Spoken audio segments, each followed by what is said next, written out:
Welcome back, everybody. It's the May 5th, 2026 AI update for the AIX Higher Ed podcast.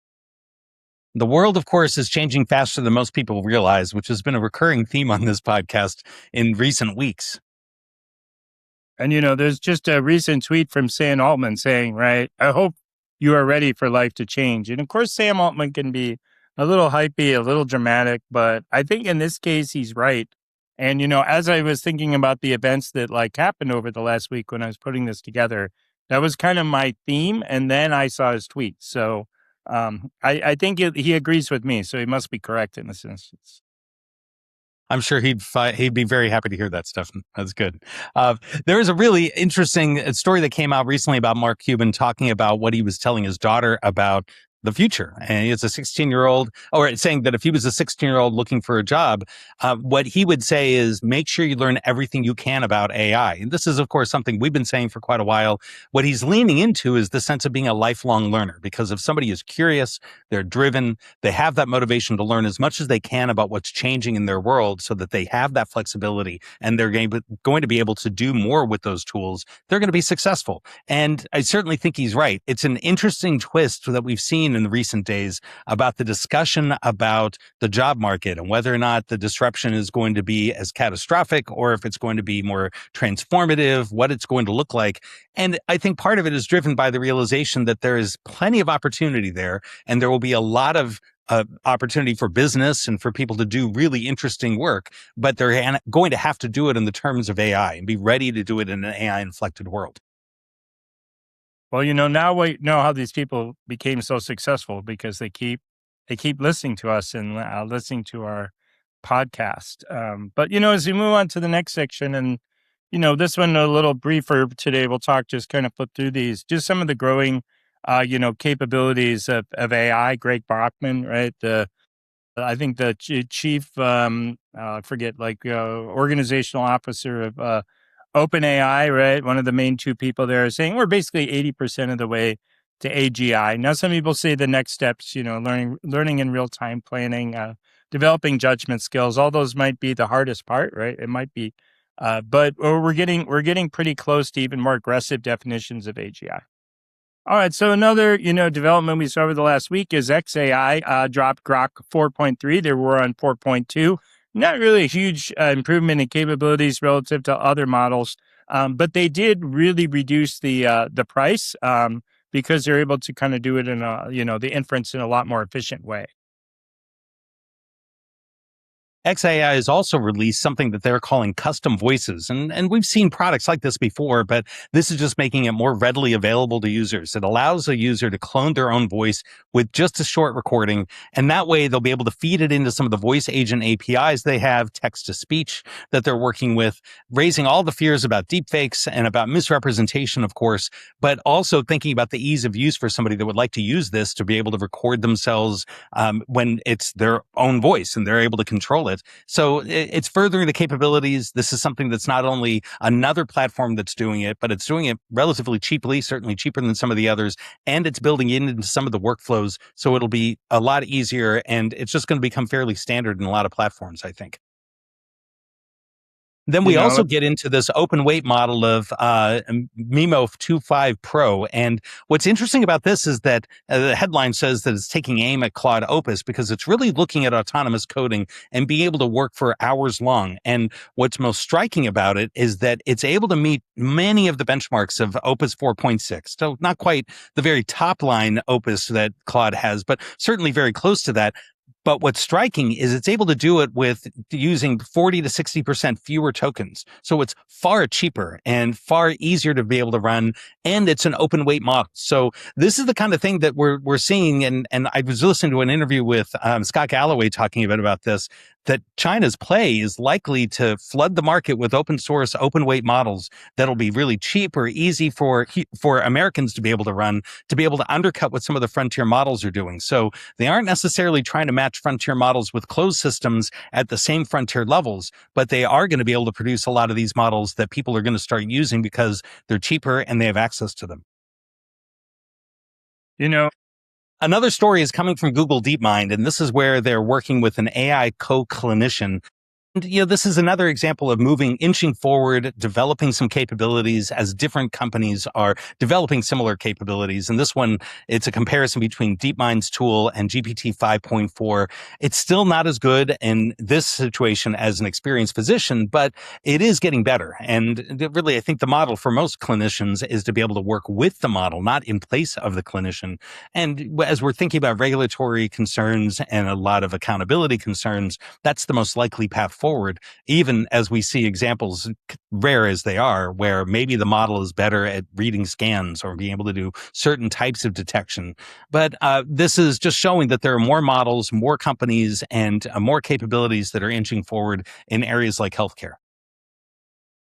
And then, we've talked a lot about recursive self-improvement, which is when the models, start building themselves, not just in terms of they can write the code, but they see where the weaknesses are, they see what's potential, they build that out, they test it, they iterate, and they're kind of able to basically then release the next level of the model. And, as we talked about, we already have hints of this, whether it's data center, improvements or improvements in the interfaces, all different types of stuff that they're designing. But now the Anthropic co-founder is basically saying by 2028, they're just going to be able to kind of do everything, just to kind of continually iterate, right? So you might have a world where you have millions of agents continually integrating and improving the models, and then you have a real serious kind of rapid takeoff, and one in which humans aren't completely removed from the loop. Hopefully they'll still be able to control that, right? But it's not going to be dependent on the human iteration. I mean, that paper, like AI 2027, was speculating this could start in 2027. Someone else is now saying 2028. So a lot more kind of very credible and highly knowledgeable people are saying we're getting pretty close to full recursive self-improvement. We also see that there's an obvious race going on with investment in different AI infrastructures.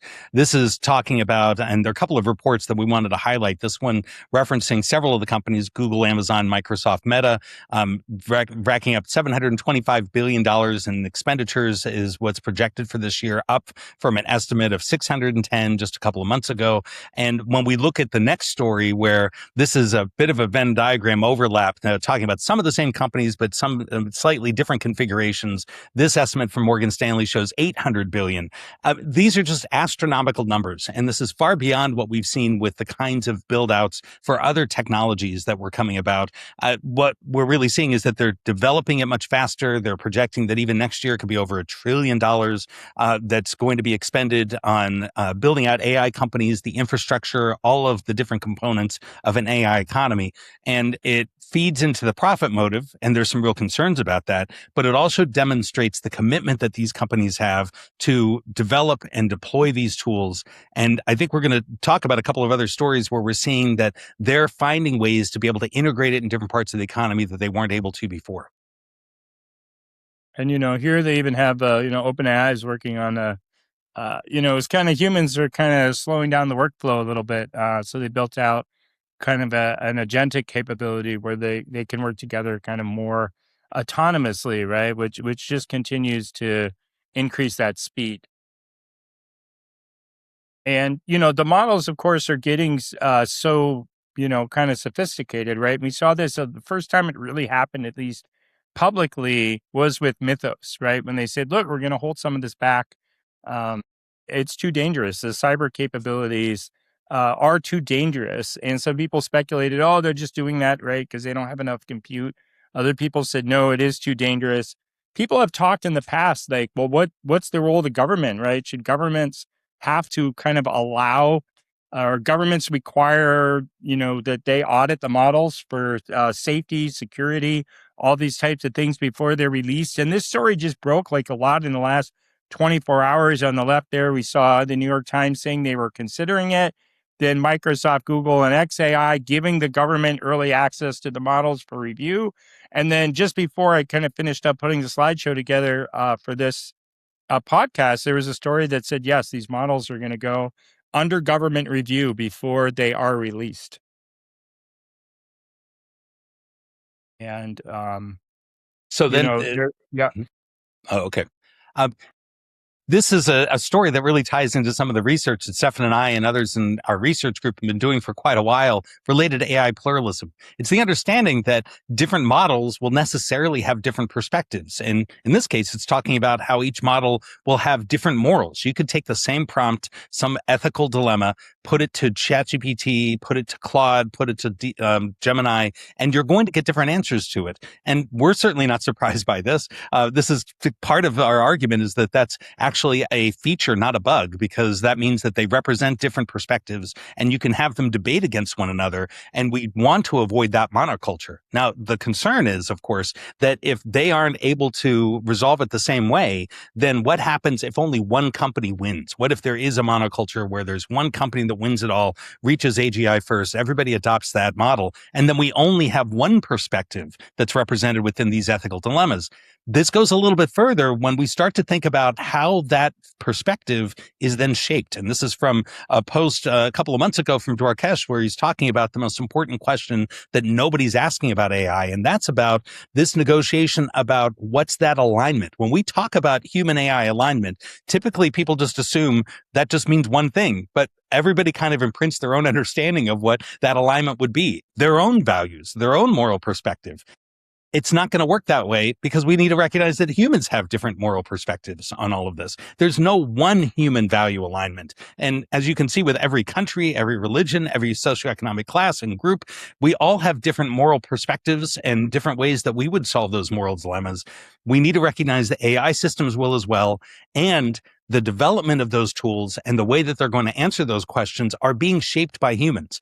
Indirectly through training and by reading through the materials, and whatever we give as training data is going to direct it. But also when you have companies that are developing things like a soul doc, or thinking about what's that constitution going to be for the model and how should it be deciding certain things, that differs from company to company. And even if we had just one and we all came together and said, let's find the one best way to train this, we're not going to come to agreement on that. It's going to be very difficult to figure out how that's going to be hashed out. And so this is something we've been talking about for quite a while. I'm glad to see that, again, they're listening to us, Stefan. But it's a real serious concern. And not to, I'm joking about this, it's not to be taken lightly, but we need to have broader discussions about how this is going to play out, how it could play out, and why we really think pluralism is the better model for this in terms of AI pluralism, because we aren't going to be able to develop one model perspective that everyone's going to agree to. So once we recognize that, we need to avoid the monoculture. So then we have multiple AIs with different perspectives, different capabilities, all of them being frontier level, so they can check against one another. Those debates are what are really going to help resolve some of those moral dilemmas. And that's the better chance of keeping some form of alignment with humans if we have some check against some powerful AI later on. Yeah, and it also, just briefly brings up the question, right? Like we started this little section of the podcast. Oh, the White House is going to decide which models are released. Well, security, what does security mean? Does it include ideas? How are they going to decide? Like you mentioned, the Soul document. Like all these things are kind of now live because we have a government that's going to review which models we have access to and what are those standards for review. And a great example of that is something, I mean, you're just pointing to, Stefan, is this idea that Mythos wasn't released because they said it's too dangerous. And some people were skeptical, saying it's because of compute. Many have said, no, it really is that dangerous. Similarly, I've read stories that when the people have tested cybersecurity capabilities of GPT 5.5, they said it's very close to what people have said Mythos is capable of doing. Some have said that means that Mythos shouldn't have been held back. When I think the real conclusion is, well, then maybe GPT 5.5 should have been withheld. Because if we are worried about those security concerns, this is a good example of different companies handling it in different ways. One company is saying, we're going to hold it back and give it to cybersecurity experts. Another company very openly saying, we want to give it openly to everyone so they can use it for defensive purposes. But that also means other people have access to it for perhaps offensive capabilities. A different perspective and a different way of weighing and developing and working through that moral dilemma. And how is that going to be played out when we have an administration representing it, when it's not clear what those mechanisms are? I'm not really, it doesn't put my mind at ease to think that the White House is going to be managing that, but we do need some government regulation and oversight. Now we're moving on to some discussion about applications and changes that are occurring. This first one is something I was alluding to a few minutes ago. we've talked, I remember a couple of months ago, we had one of these updates where we were discussing how the models companies are moving ahead so quickly, especially the frontier models, that they really didn't have time to worry about how their tools were being integrated into the economy. So if you were running a business and you had Claude developing the new model and they had 4.4, then they moved to 4.5, then 6, and then 7. And they're developing in different ways, and you just get used to one. There's nobody really there to help you figure out how the new one is going to integrate. That was partly because the companies are moving so fast with the frontier. These two stories, though, are talking about how both OpenAI, the story on the right, and Anthropic, the story on the left, are working with different joint ventures to be able to launch services companies. I think part of this is driven by the fact that they're both looking toward an IPO. They want to make sure that they can maximize profit and maximize utility for a lot of companies, and that that's recognized before the IPO occurs. If it's viewed as their company is not only developing the frontier model, but also has a way that the most middle companies, medium-sized companies can be able to integrate that into their workflow, the utility shoots up, and it certainly increases the value of that company. On the left, Anthropic's working with Blackstone, other companies like Goldman Sachs to have this mid-market businesses services company. OpenAI is working on a joint venture called the Deployment Company, according to Bloomberg, where they're thinking about how to make that integrate. That's a good thing for a lot of businesses, and it's going to make it easier and it's going to be faster to integrate these tools than what we were first projecting. But I think the motive is not necessarily altruistic. It's really more out of the value as they lead into their IPOs. And here we see the another with the Department of War, right? Like they've signed agreements with basically every major kind of AI producer to integrate AI into the battlefield, whether it's operations or targeting. There's controversies over decisions to kill. We see more autonomous drones, like we've mentioned before, capturing Ukrainian drones, capturing Russian soldiers without any human involvement. So now we just kind of see people were debating, oh, is this going to happen? Can we stop it? We just have kind of full integration into the military. And of course, they list 8 companies they're working with. Anthropic is not on that list. And the other news story that is just starting to bubble up is that supposedly Susie Wiles, chief of staff in the White House, is trying to repair the relationship between the government and Anthropic. I think in part because the White House realizes if you have a company that has a model like Mythos, you can't leave that out. You need to have access to it. And as Stefan talked about in our last week's AI update, that's something that ANSA is actually using and that they're exploring, and they want to be able to have access to. Now, here's an interesting story about another aspect of AI being used in legal practice. So this is something that Microsoft now has as a specialized AI agent that they'll incorporate into Word. This legal agent it sounds like it's very similar to what Claude released as a skill for looking at legal contracts. This would allow you to streamline contract work, highlighting clause by clause, redlining it.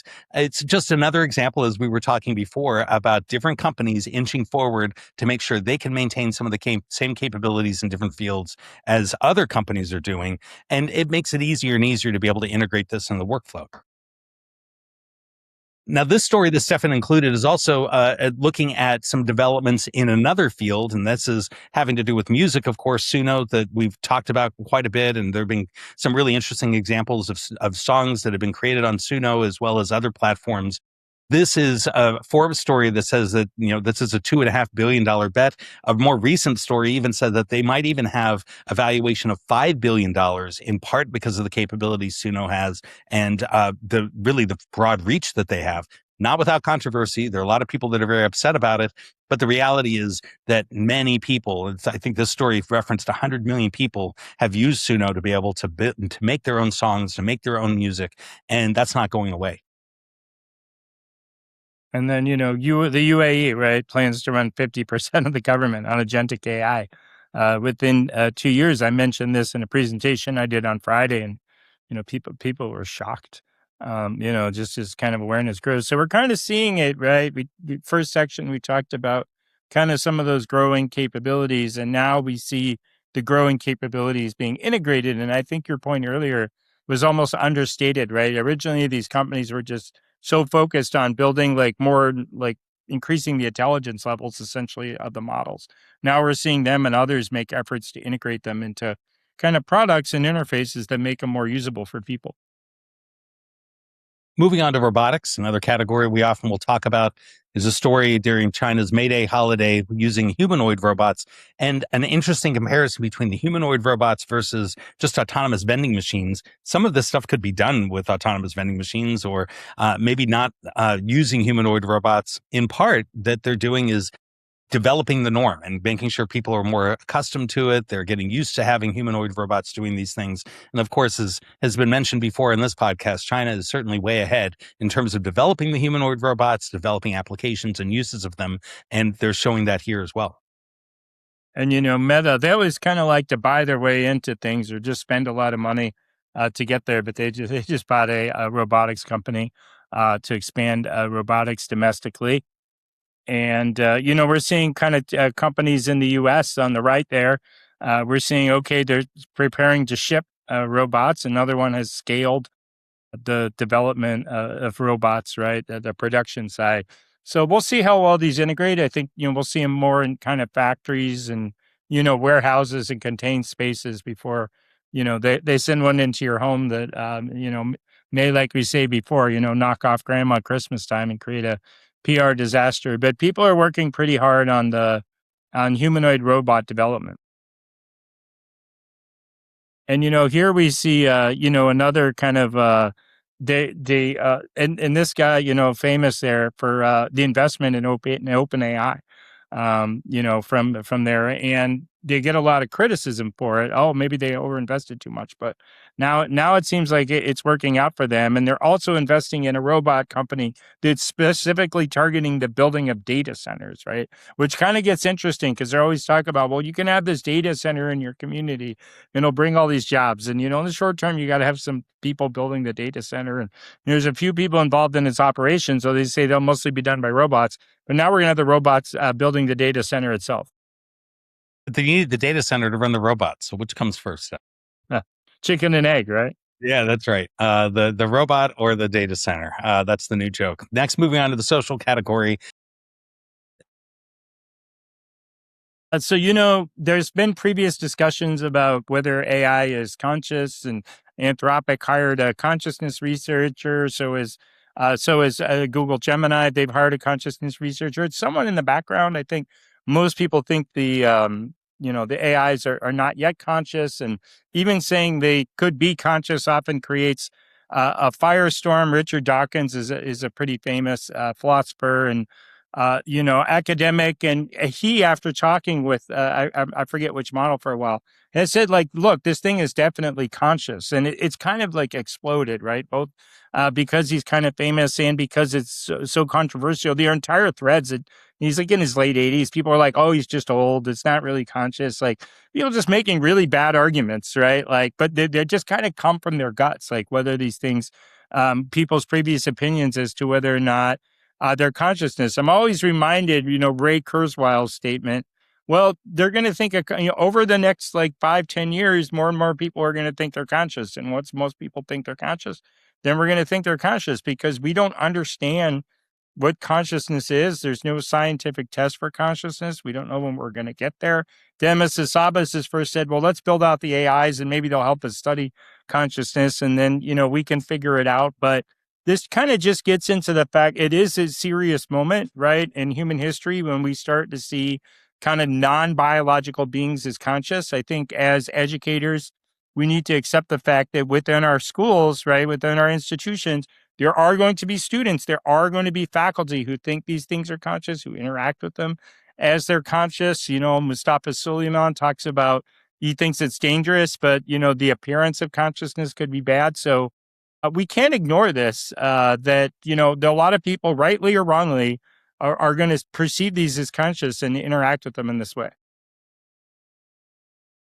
And, here, the second story, the unemployment debate, keeps building up, right? I saw an article in the New York Times that said, oh, we're just not prepared kind of for the unemployment.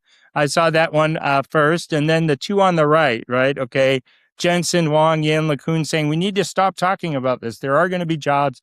Don't discourage the young people, which is something, right, that does come up with education. But then today there were two stories. Coinbase laid off a bunch of people and said, look, we can automate some of the work that we're doing. And same with PayPal. And both companies said, like, hey, we need to do this in order to be more competitive, right? We can't keep paying all these salaries necessarily and compete with other people who are using AI, right? So we're going to see, at least in the interim, some unemployment, a question of how far it goes down versus maybe a potential rebound. And I would also say that, both Jensen Huang and Yan LeCun, right? Like I think they would agree that AI is going to replace some jobs, right? It's just a question of, are there going to be new jobs or new ways of making money, a greater shift to entrepreneurship? But that takes energy and it takes investment. It takes intentionality in terms of how we structure, our educational systems and our classes. The jobs aren't just going to appear, right? So you have to kind of recognize that some jobs are going to go away in order to help students develop the knowledge and skills that they're going to need for other jobs or to be entrepreneurs. Of course, this is all part of an ongoing debate, and there are different positions taken by different people at different times, and some people shifting as well. The story on the left is from Business Insider talking about Sam Altman, who has talked about universal basic income as being an important mechanism before, now seems to be falling out of love with it. Whether or not there is a different way of going about it, what's interesting is to juxtapose that with what's going on in China, where a Chinese court has ruled that a company cannot fire workers simply to replace them with AI. And that's not something that we've seen in the U.S. And in fact, one of the concerns in the U.S., I was listening to an interview earlier today, and it was largely driven by the Ezra Klein post op-ed that was in the New York Times talking about a recent study about job displacement and what's happening. One of the concerns is that if it's not as profound a transformation or disruption, and there aren't as many people laid off as we're expecting, that there'll be very little done to be able to help those people that are laid off. And they kind of gave the reference of what happened when a lot of manufacturing went to China. There were some local areas that were just decimated, but that our country is not really set up in such a way to provide support to those communities very often. And there's a worry that that's going to happen here too. So we don't have the same worker protections that China is evidently providing from Chinese court rulings. And there's not a clear line as what the universal basic income or supply or high income is going to be. And that's part of the debate that needs to be ongoing as we're figuring out what's going to happen. And that gets into the discussion that we've talked a bit about before in terms of the AI backlash. This is an email that was sent to Stefan from Amber Mack, and she's a noted thought leader in this area in Canada and has been writing quite a bit about this. She's referencing within this email about a recent controversy that Reese Witherspoon, that many of you probably heard about, where Reese Witherspoon was telling her book club and put a post online telling other women to learn about AI, and she received horrendous backlash. People telling her that that's a horrible thing to do, with AI is evil, they shouldn't learn about it, and that they were trying to cancel her on some level. This is part of a broader societal backlash. We referenced this a couple of weeks ago when we were talking about some comparative data of different countries and which countries' populace is more likely to trust AI, trust government regulation of AI. And the U.S., of course, is the lowest level of trust in terms of our population. And that's going to continue to feed into the really difficult midterm elections that are coming up. And this is going to be fed, and people are going to stoke the fire of this for political gain. And that's going to be a difficult issue as we start to work through this. We need to have open, honest public debate about this. We don't need more division. We don't need a lot of polemic that people are using to try and cancel one another. And instead, we have to be thinking about where we go with a story like this, and how do we respond to young people in a more, maybe a little more positive way. And returning back to this story about Mark Cuban talking about what he would tell his child, if you're looking for a job, learn about AI, learn enough so that you can figure out how to adapt, so you can be flexible, so you can develop some lifelong learning skills, and you have an understanding about how you can make the most of the situation, because it's not just going to go away.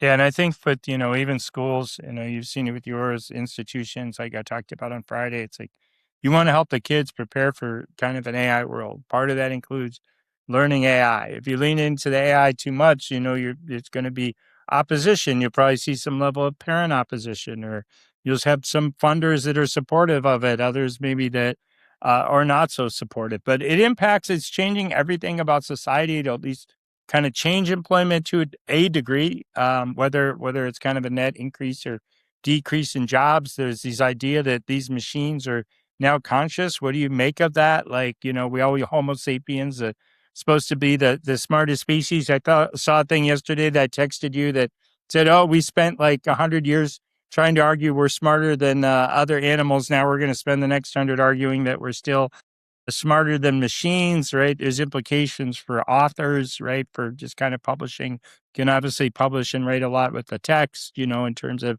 kind of movie media, all that type of stuff, entertainment. That's all going to change. And there's environmental and I guess noise complaints related to data centers. So, whenever you have a technology like this, it's transformational, like industrialization, right? Like what it did, especially kind of early on in Great Britain, produced a lot of unemployment, produced a lot of environmental problems, produced a lot of kind of dangerous conditions.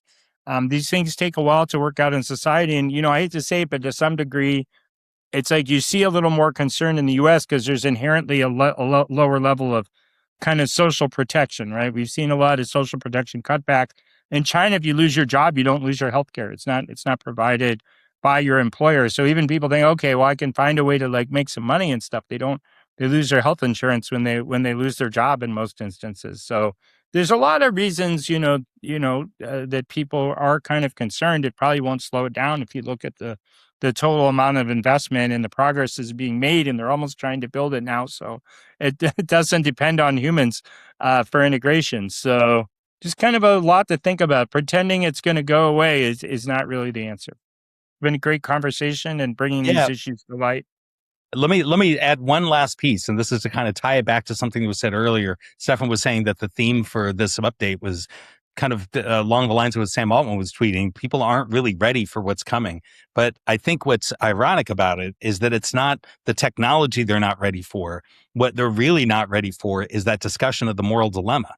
What we're discussing here, and what we have to find a way to be able to reconcile, is that because of the technology, and the technology is going to change, and we have to learn to adapt. But that's going to bring up a lot of moral dilemmas about what does authorship or ownership mean? What does representation mean? How does misinformation work? How do deepfakes work? How do we reconcile that with different types of representations? And at the same time, we're trying to recognize that within the human population, and then we're concerned about those moral dilemmas being represented within AI. We're not ready for that. I think we're probably readier for the technology than we are for the discussions, and that's unfortunate. But it's also pretty ironic, and that's probably another plug for a push for AI pluralism. We need to have those discussions about how AI's technology is being developed and how it really is really kind of a mirror to what we see in human populations and the way humans consider these things. And we haven't had enough discussion of that. We always think of it as the other. It's really more of a representation of us. And we need to figure out a way to reconcile that. I'm worried that we're going to have a lot of discussions, but they're not going to be very fruitful if they're all just political and they're driven just out of fear. That makes it harder to find real solutions. Yes. So We'll thanks for this, Stefan. I appreciate it. A lot more to consider, and I'm sure we'll have more to add next week.